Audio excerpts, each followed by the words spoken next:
Zraven teh rednih aktivnosti, predstavitev, preventivnih delavnic bomo izvedli tudi kar 3 tekmovanja.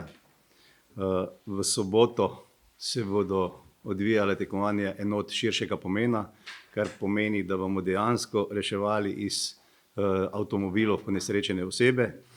Tukaj imamo 13 ekip, se pravi 13-krat bo treba pripraviti tudi scenarij določenih prometnih nesreč. Skratka, zanimivo in zelo realno prikazano delo naših gasilcev. V soboto bo potekalo tudi mladinsko državno tekmovanje, kjer bo nastopalo 205 ekip. V nedeljo pa člansko gasilsko tekmovanje, kjer bo nastopalo 253 ekip.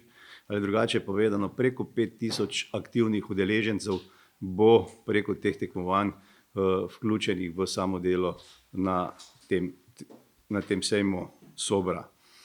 V petek imamo tudi posvet, tudi enot širšega pomena, kjer bomo naredili analizo in prikazali večje intervencije in o njih tudi, bomo rekel, strokovno predebatirali. Drugače pa bo, bomo rekel, neka posebnost, novost, uspelo nam je dobiti tega proizvajalca, ki so pravzaprav iznašli novo gasilno sredstvo, ekološko gasilno sredstvo, ki je zelo učinkovito tudi za gašenje požarov, ki jih je zdaj zelo težko pogasiti. To so sončne elektrarne, litijeve baterije, potem imamo magnezij, tudi navadne avtomobilske gume je izredno težko pogasiti.